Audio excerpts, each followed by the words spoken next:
Hello, and welcome to this episode of Couples HQ Daily Podcast. These are short podcasts, around 5 minutes, with video as well, for those who are joining us for the first time.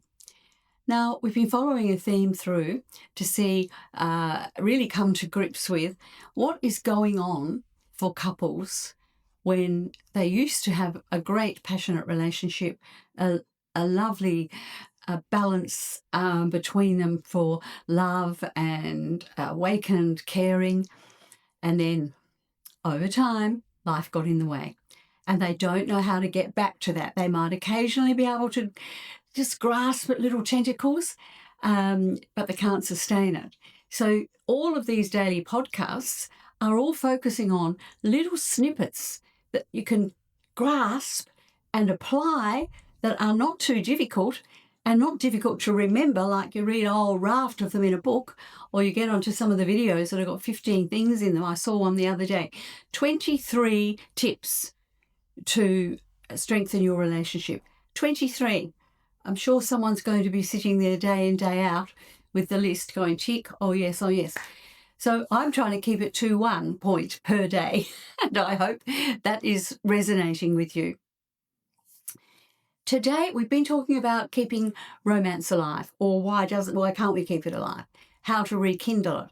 We've talked about emotional starvation, which kills it. We just, in the last one, previous one yesterday, we talked about blame shifting and what that does to, mess up a relationship, mess up the loving kindness. It just, like washes it all away, really.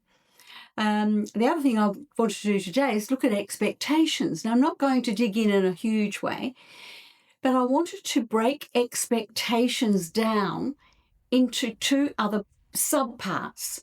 So we have the overall expectation that your loved one, he or she, is going to be like this or that, will do this or that, will say this or that, won't do it or won't say it. An expectation that something will be. Now, or won't be. Now, what I like to do is break that down into it and into an assumption next, and say, because every expectation has an assumption. And when we assume a certain thing, we then have the other A word I talk about, anticipation, that it's going to happen or it's not going to happen. Okay? So we have an expectation.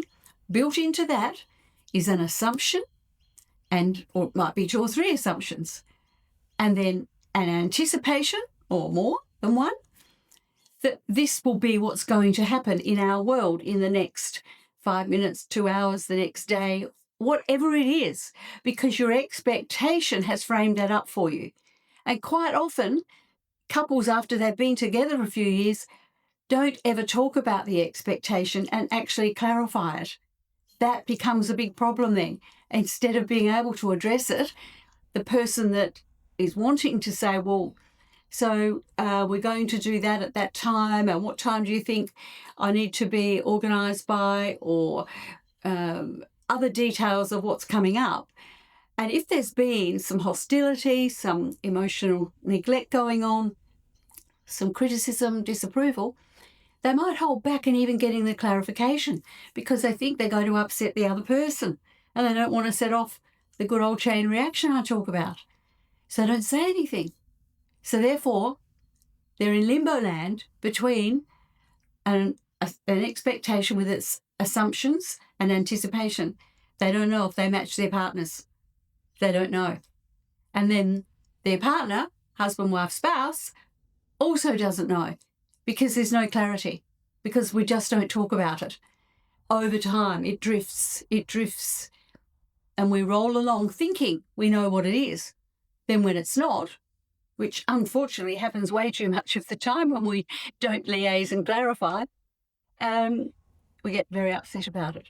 We get hurt feelings, we get dejected, we feel rejected, we feel disconnected. So it's coming to those. So I'm talking here one thing, check in and get your clarity. preface what you're saying. If you're saying something about what time do you think or whatever, so I know this is probably annoying. Maybe you told me before. I just wanted to clarify. We're leaving at, and I need to be ready by, or the kids need to be ready by, or we're going X, I need to take this, or we do. That's what I'm talking about. Clarify. If you clarify it kindly and with loving kindness, you won't have a fallout over it. So, on that note, I'm going to sign off on this episode, and I look forward to sharing many more episodes with you in the coming weeks and months. All right, this is a daily podcast. It's 5 to 6 minutes in the main, and I'm wanting to leave one tip that you actually can do something with. Dee Tozer, the Couples Master Coach, signing off.